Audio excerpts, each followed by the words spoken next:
큰 목소리를 읽어볼까요? 다 같이 있습니다. 시작. 주님 가신 십자가의 길. 어느 교회에서 고난 주간에 이런 일이 있었어요. 작은 큰 교회가 아니기 때문에 고난 주간을 맞이해서 담임 목사님이 어린아이들에게 특별히 설교를 했다고 합니다.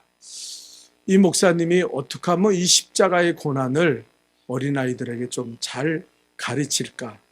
그래서 생각해낸 게 십자가의 틀을 나무로 만들고 그리고 큰 망치를 가지고 와서 십자가에다 못을 박았어요.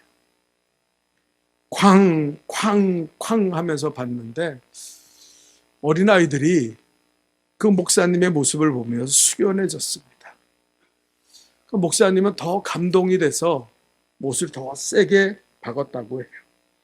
그러면서 어린이 여러분, 십자가에 못 박혀 돌아가신 예수님은 얼마나 아프셨을까요?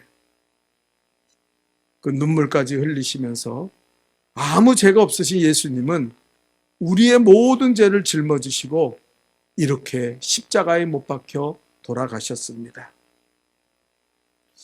그러면서 목사님이 보니까 그 앞자리에 이 이야기를 또 이 장면을 감동적으로 바라보는 어린아이가 있어서 그 어린아이에게 질문을 했습니다.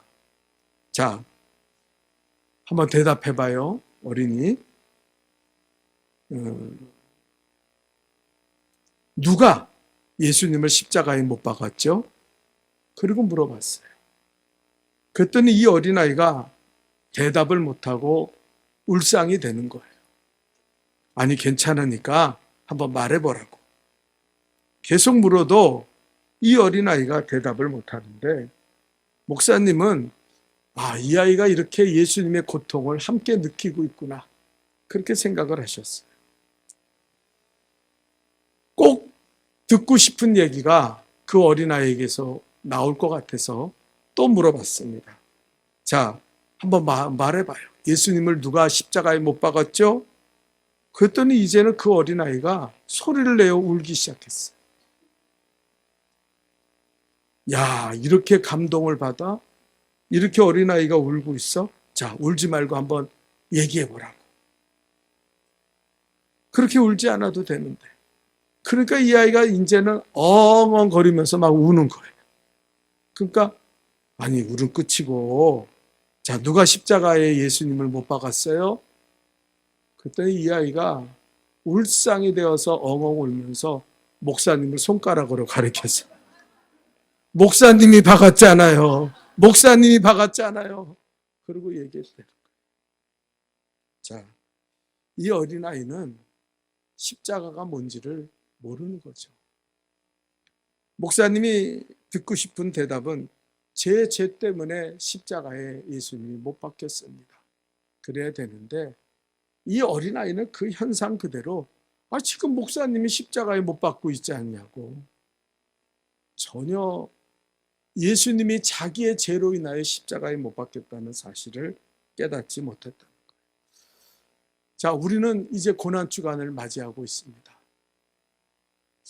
얼마나 많은 성도들이 이 십자가의 고난에 공감하고 그리고 마음을 내놓고 그 십자가의 은혜에 감사하며 살아가고 있나요?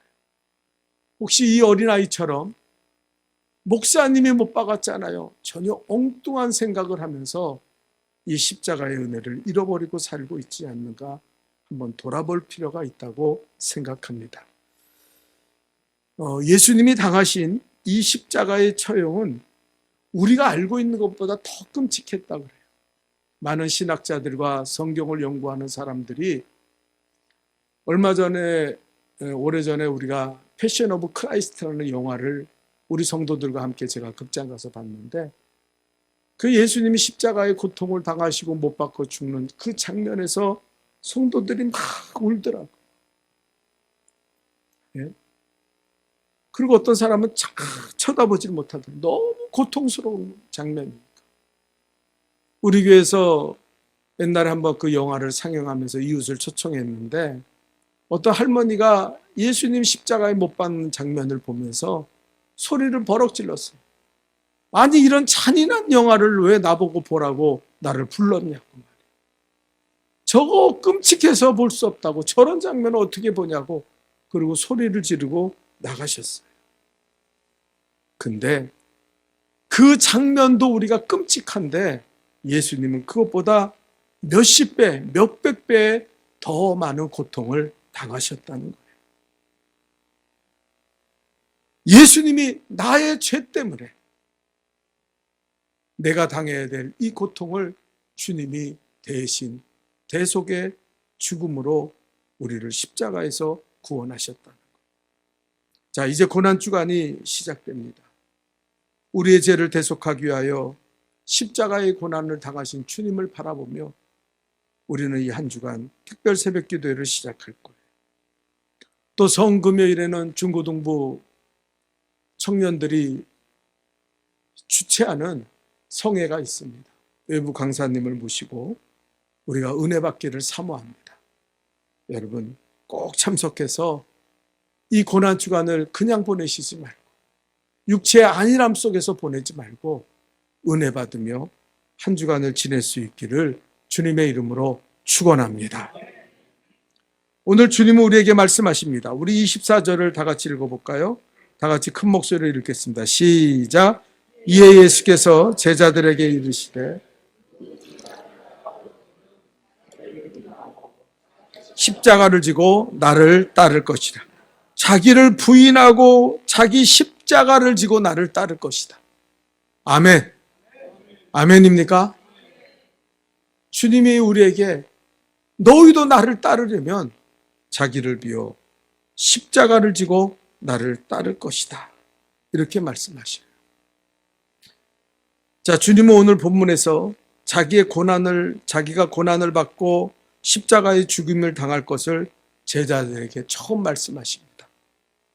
그때 베드로가 어떻게 했습니까? 이 말씀을 다 듣고 나서 이렇게 이야기했어요. 예수를 붙들고 항변했다. 이걸 헬라어로 보니까 포로슬라 보베노스라는 말인데, 이 말의 뜻은 뭐냐면은 꾸짖고 강변하면서 그렇게 하지 말라고 책망했다는 거예요. 자, 예수님이 나 십자가에 죽는다, 십자가에 죽어야 된다, 그러고 말했더니 베드로가 아니 뭔 소리예요, 철딱서니 없이 그런 소리 하냐고 강변하고 책망하면서 하지 마세요, 죽지 마세요. 그리고 베드로가 이야기했다는 거예요. 그때 예수님이 어떻게 했습니까? 사단아 물러가라, 너는 나를 넘어지게 하는 자로다.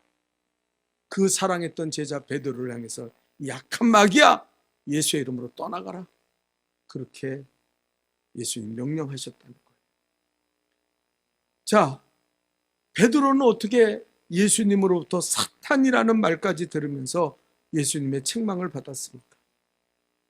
그리고 예수님에게 가르침을 받아야 되는 자기의 선생님이고 스승이고 자기의 인도자가 되신 예수님 앞에 어떻게 베드로는 책망하면서 항변하면서 그렇게 예수님을 말렸습니까? 그 이유는 딱 하나예요. 예수가 누군지를 베드로는 몰랐던 거예요.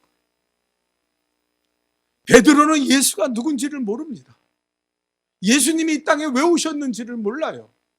예수님이 왜 고난을 당하시고 십자가에 죽어야 되는지 도무지 이해를 못해요. 그래서 예수님을 붙잡고 마귀가 할 짓을 행했다는 거예요. 여러분, 우리도 마찬가지입니다.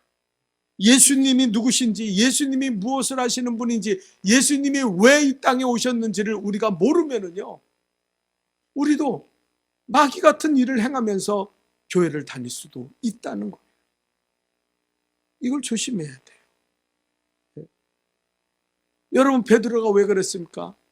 예수님 죽으면 안 돼요. 예수님 왕이 돼야 돼요.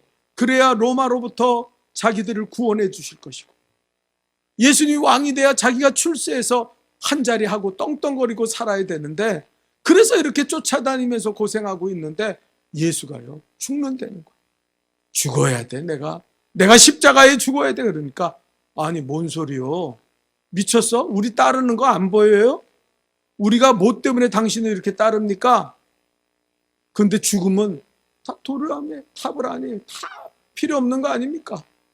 그러면서 베드로가 예수님의 그 대속의 죽음을 거절했다. 여러분, 말이 됩니까? 예수님이 십자가에 죽으셔서 우리의 죄를 대속하셔야 우리가 구원의 길이 열리고 영생의 길이 열리고 생명의 길이 열리는데 이 베드로가 막은 거예요. 하지 마세요. 그것도 책망하고 아주 교만한 마음으로 꾸짖어 가르치면서 그런 짓 하지 말라고. 그래서 사탄의 짓을 행했다는 거예요. 예수를 모르면 이렇게 살아요. 예수가 걸어가신 길, 예수의 십자가의 길이 무엇인지 모르면 우리는 이렇게 살 수 있다는 거예요. 그래서 예수의 길을, 주님이 걸어가신 이 십자가의 길을 우리는 잘 알아야 될 줄 믿습니다. 자, 오늘 두 가지만 말씀드릴게요. 예수님이 걸어가신 십자가의 길은 어떤 길입니까? 1번, 우리 한번 다 같이 읽어볼까요? 1번 띄워주세요. 다 같이 시작. 자기를 부인하시고 고난의 십자가를 지신 길이었습니다. 예수님이 걸어가신 길은요, 자기를 부인하는 길. 여러분, 예수님이 겟세마네 동산에서 기도하실 때 처음에 뭐라 했습니까? 인간으로 오신 예수님, 이 육체를 입고 있는 예수님도 이 십자가의 길, 이 길은, 십자가에 못 박혀 죽는 길은 너무 끔찍한 거예요. 도저히 감당할 그 생각이 안 되는 거예요. 이 고난을 어떻게 당해야 되나? 그래서 하나님 앞에, 아버지, 이 잔이 지나갈 수 있으면 좀 지나가게 해주세요. 그리고 기도했어요. 여러분, 만약에 예수님의 기도가 응답돼서, 그래, 너 고통받을 게 필요 없다, 그냥 하늘로 올라와라, 그랬으면 우리는 어떻게 되겠어요? 소망이 없는 인생이죠. 죄 가운데 빠져 살다가 지옥 형벌을 받는 비참한 인생이 되었을 거예요. 그런데 예수님은 마지막에 어떻게 했습니까? 그러나 나의 원대로 마옵시고 아버지의 뜻대로 되기를 원하나이다. 이 순종, 자기를 비워 하나님 앞에 순종하는 이 모습 때문에 우리가 구원과 영생을 얻게 되었다는 거예요. 자, 이것이 십자가의 길입니다. 자기를 부인하지 않고는 절대로 아버지의 뜻을 받아들일 수가 없어요. 여러분, 자기를 부인하라, 그 말은 자존감을 버리고 자기를 비하시키라는 말이 아닙니다. 또 금욕주의자들처럼 욕망과 욕구를 다 버리고 살려는 게 아니에요. 핵심은 뭐냐면은 아버지의 뜻을 붙잡고 살아가려는 거예요. 우리가 이 고난주간 예수님의 걸어가신 길을 바라보며 무엇을 우리는 기도해야 될까요? 하나님, 나도 예수님처럼 하나님의 뜻에 합당한 삶을 살아갈 수 있도록 도와 주옵소서. 그렇게 기도해야 되는 거예요. 여러분, 우리가 성경에 보면 이렇게 말해요. 하나님의 영이시니 예배하는 자는 영과 진리로 예배하라. 하나님은 그런 자를 찾으신다 그랬어요. 영과 진리로. 이 영적 예배를 드려야 된다는 거예요. 근데 영적 예배가 구체적으로 뭡니까? 신약에서 바울이 해설하기를 로마서 12장 1절입니다. 우리 한번 다 같이 읽어볼까요? 시작. 그러므로 형제들아, 내가 하나님의 모든 자비하심으로 너희를 권하노니 너희 몸을 하나님이 기뻐하는 거룩한 산 제물로 드리라. 이는 너희가 드릴 영적 예배니라. 뭐라 그랬어요? 너희의 몸을 산 제물로 드리는 것이 영적 예배다. 우리는요, 주일날 나와서 한번 이렇게 예배 드리고 돌아간다고 예배 드리는 게 아니에요. 이 말씀을 붙잡고 내 삶을, 내 전 인격을 투자해서 그 말씀대로 살아가는 삶이 있을 때 그것을 하나님의 영적 예배라고 말씀하시는 거예요. 그러면 이 영적 예배를 다시 해석해 놓은 게 뭡니까? 로마서 12장 2절입니다. 우리 한번 또 읽어볼까요? 시작. 너희는 이 세대를 본받지 말고 오직 마음을 새롭게 함으로 변화받아 하나님의 선하시고 기뻐하시고 온전한 뜻이 무엇인지 분별하도록. 자, 하나님께 내 몸을 드리는 것이, 내 전 인격을 드리는 것이 영적 예배인데, 그 영적 예배가 뭐냐? 하나님의 선하시고 기뻐하시고 온전하신 뜻을 분별해서 그 뜻대로 살아가는 거예요. 그걸 하나님이 원하신다는 거예요. 그걸 하나님이 우리를 예배자로 받아주신다는 거예요. 우리가 영의 예배를 드린다는 것은 바로 이 뜻입니다.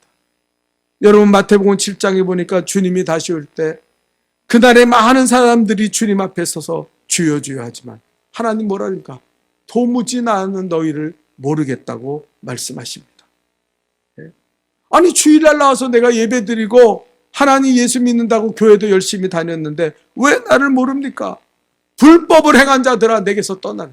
그 불법이 뭐냐는 거예요. 불법을 행한 자를 예수님은 거절하셨어요. 네. 그 불법이 뭡니까? 그 불법이 바로 하나님의 뜻을 붙잡고 살아가지 않는 것을 예수님은 불법이라고 말하고 있어요. 자, 마태복음 7장 21절을 다 같이 읽어볼까요? 우리 다 같이 읽어봅시다. 시작. 나더러 주여 주여 하는 자마다 다 천국에 들어가는 것이 아니요 다만 하늘에 계신 내 아버지의 뜻대로 행하는 자라야 돼. 불법이 뭐예요? 아버지 뜻대로 행하지 않는 거야. 신앙생활도 자기 맘대로 하고 그냥 하고 싶은 대로 살고 자기 소견에 따라 살면서 주여 주여 한다고 그 사람 천국에 뭐 불법을 해. 예수님이 불법을 행하는 자라고 했어요. 그러면서 뭐라 합니까? 내 아버지의 뜻대로 행하는 자라야 천국에 들어갈 수 있다. 불법을 행하는 것이 아니다. 여러분 신앙생활을 우리는 똑바로 해야 돼요. 신앙생활 바로 하는 게 뭡니까? 불법을 행하지 않는 거. 그 불법을 행하지 않는 게 뭐예요? 하나님의 뜻대로 살아야 돼요. 하나님의 뜻이 무엇인가 분별해야 돼요. 그 뜻을 붙잡고 살아야 돼요. 예수님처럼 자기를 비워 하나님의 뜻 앞에 자기를 드리는 삶을 우리는 살아가야 된다는 거예요. 오늘 본문에도 뭐라 그럽니까? 베드로를 향해서 책망하시면서 너는 하나님의 일을 생각지 아니하고 도리어 사람의 일을 생각하는도다. 베드로의 생각은 그거였어요. 예수님이 왕 되면은 로마로부터 우리를 이 능력으로 구원하실 것이고 그래서 우리 식민지 벗어나서 우리나라가 잘 살게 될 것이고 거기다가 예수가 왕이니까 나는 수제자냐 그러니까 나는 한 자리 탁 하면서 출세하며 살겠지.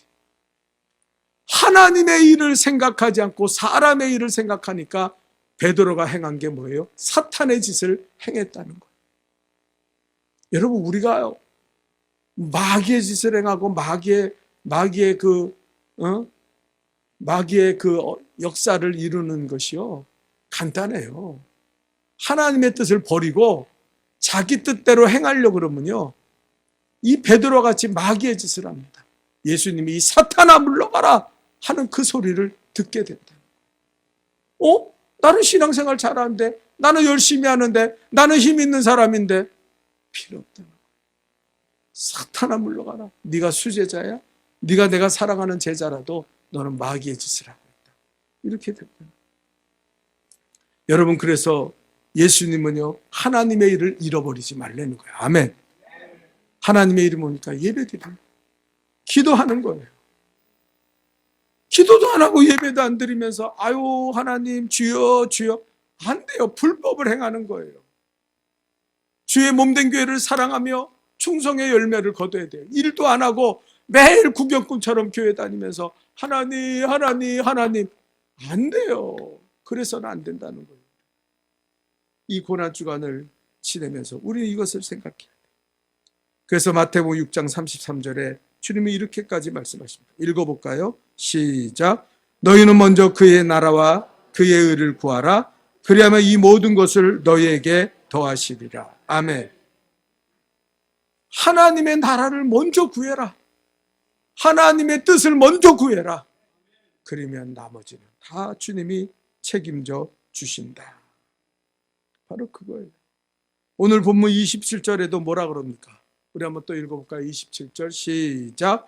인자가 아버지의 영광으로 그 천사들과 함께 오리니 그때 각 사람이 행한 대로 갚으리라.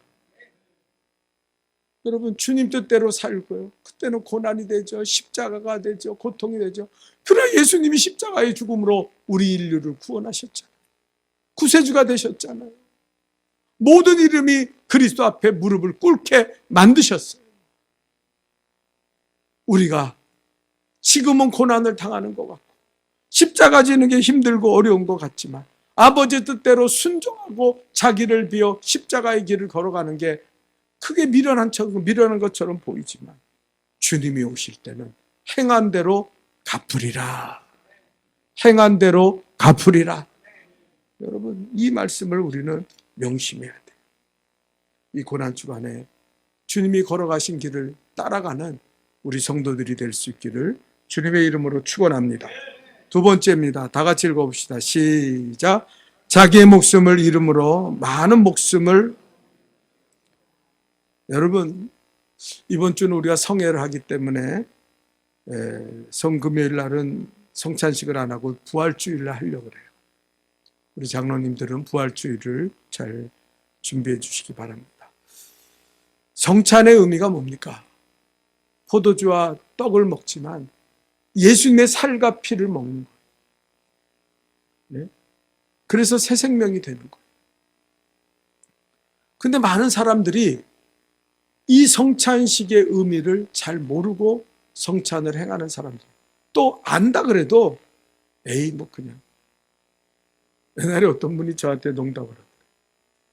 이렇게 성찬식에 포도주를 마시는 걸 보면은 저 사람이 술을 먹는 건지 얼마나 술꾼인지 안다고.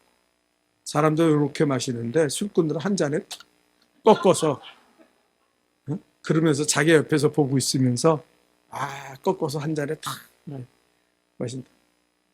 내가 평생에 그러니까요, 어떤 사람은 술 마신다고 생각해요. 여러분, 이런 일이 있었어요. 1974년도에 베스트셀러가 된 생존이라는 책이 있습니다. 이 책의 내용은 깊은 산에 불시착한 그 비행기 안에서 살아남은 사람들의 이야기를 실화를 적어놓은 책이에요.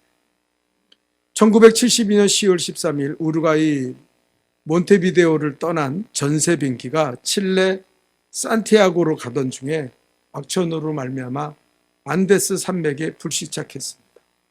양쪽 날개가 꼬리가 다 끊어지고 그 본체만 안데스 산맥 꼭대기에 불시착했는데, 이 비행기에는 15명의 아마추어 럭비 선수와 그들을 응원하러 따라가는 친구들 25명과 승무원 5명 중 모두 45명이 탑승하고 있었어요.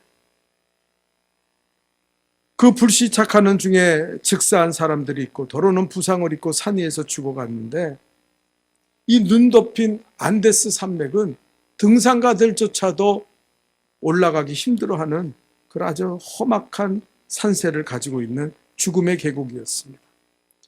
정부 당국은 10일 동안 그 수색을 했지만 전혀 비행기가 어디에 떨어졌는지 발견을 못했어요. 그리고 10일 동안 찾고 포기했습니다. 다 죽었을 것이다. 근데 이 비행기에는 살아남은 사람들이 있어요.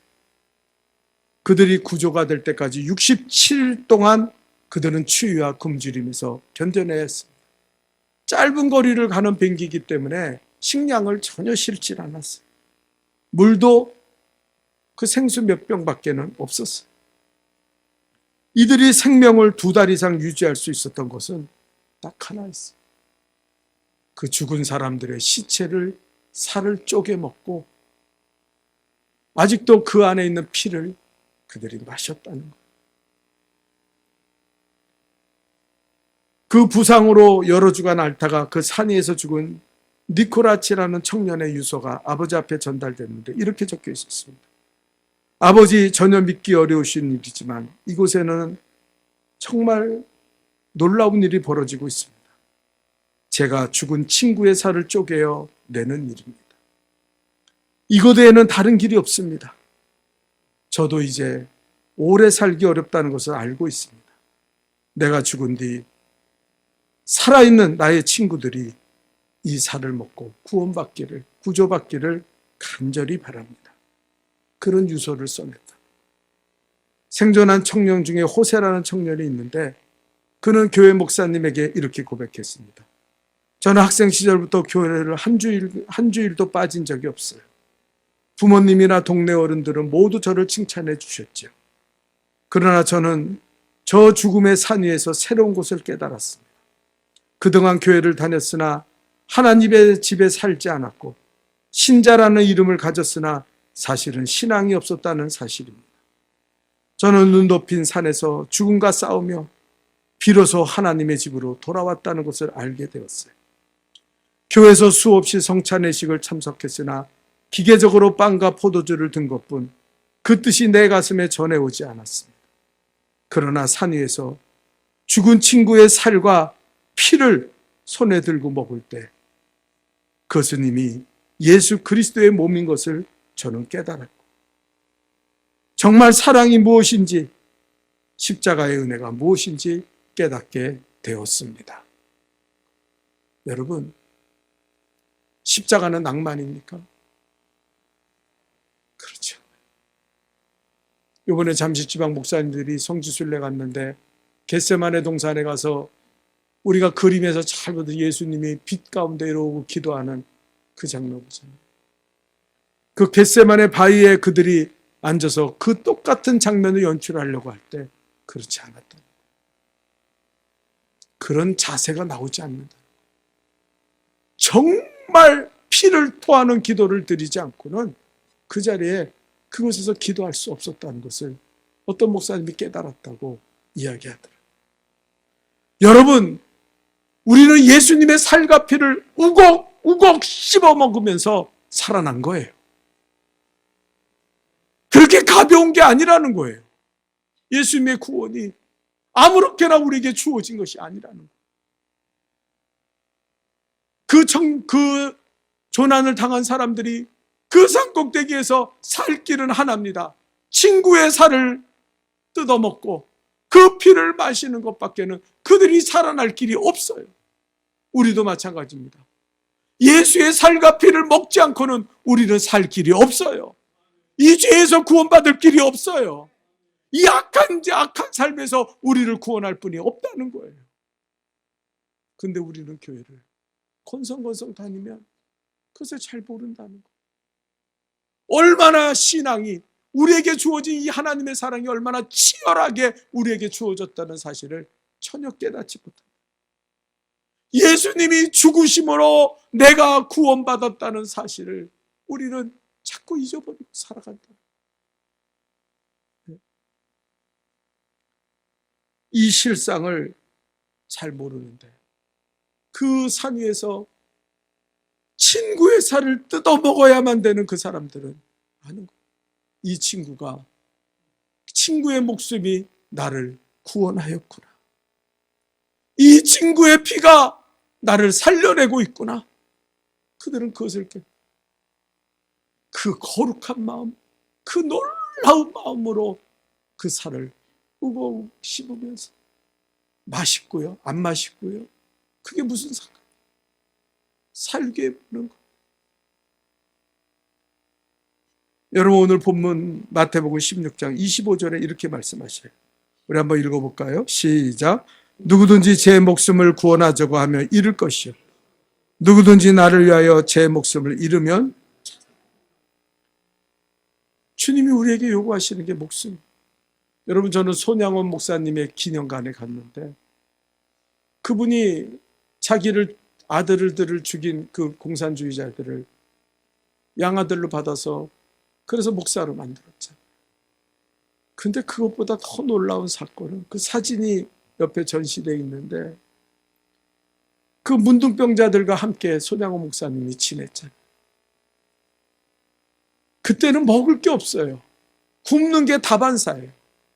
그러니까 그 문둥병자들이 변비가 걸려서 똥이 딱딱하게 굳으니까 그걸 수저로 파내는데 돌같이 굳어서 안 나오는 거예요. 그러니까 그 배변의 고통이 얼마나 심한지 막 배를 움켜잡고 괴로워하니까 손양원 목사님이 입을 갖다 대서 그 똥을 입으로 빨면서 그 똥을 녹여서 빼내는 장면이 사진으로 있어요. 나는 그걸 보고요, 너무 놀랐어요. 나는 저렇게 못한다. 아무리 목사라도 어떻게 저렇게 입을 대고 똥을 빨아? 나는 못해.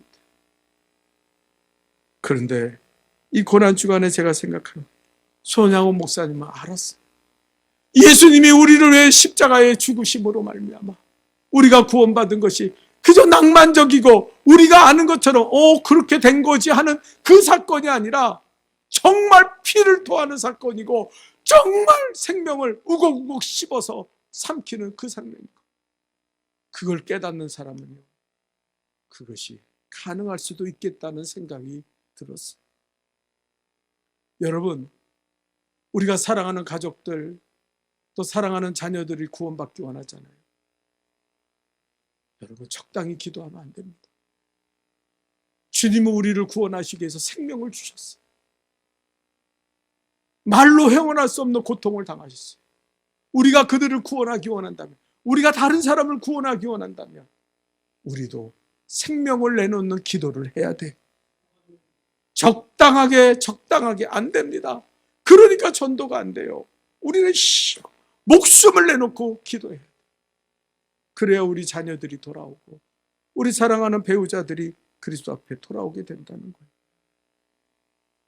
목숨을 내놔야 목숨을 얻는다는 것이 주님의 말씀이에요. 우리 이 고난주간 헛되이 보내지 맙시다. 어떤 낭만이 아닙니다. 십자가 그냥 십자가 이러고 지르는 게 아니에요. 정말 내가 살기 위해서 예수를 먹은 것처럼 예수님의 그 십자가의 고통을 내가 나를 대신해서 그분이 당하신 것처럼 절실하게 그것을 깨닫고, 하나님, 이 한 주간만이라도 더욱 믿음으로 살고 기도로 살고 말씀으로 살고 주님 은혜 생각하며 십자가 바라보며 나가게 도와주옵소서. 그렇게 이 고난주간을 승리하는 우리 성도들이 되시기를 주님의 이름으로 축원합니다. 거룩하신 하나님, 십자가는 가벼운 것도 낭만도 아니고 주님이 자기를 비워 종의 형체가 되어 우리를 위해 고난 당하실 때 얼마나 아프셨습니까? 얼마나 고통스러웠습니까? 얼마나 괴로우셨습니까? 그래서 주님의 이 잔을 옮겨달라고 기도하셨는데 결국 아버지의 뜻대로 순종하지 않으셨습니까? 우리도 이 고난주간만이라도 하나님 아버지의 뜻을 붙잡고 기도하는 한 주간이 되게 도와주옵소서. 십자가에 찍히신 그 삶, 십자가에서 흘리신 그 피 때문에 내가 살아나고 있습니다. 영생을 바라보고 있습니다. 하나님 너무 감사해요. 나도 이제 그리스도의 남은 고난을 내 육체에 채우며 이 십자가로 하나님 아버지 나의 작은 십자가 들고 주님 따라가는 아버지의 거룩한 삶을 이루게 도와주옵소서. 사랑하는 내 형제, 사랑하는 내 가족, 내 자녀들이 예수 믿고 구원받기를 원합니다. 목숨 걸고 기도하게 도와주시고 예수님처럼 그들을 사랑할 수 있도록 도와주옵소서.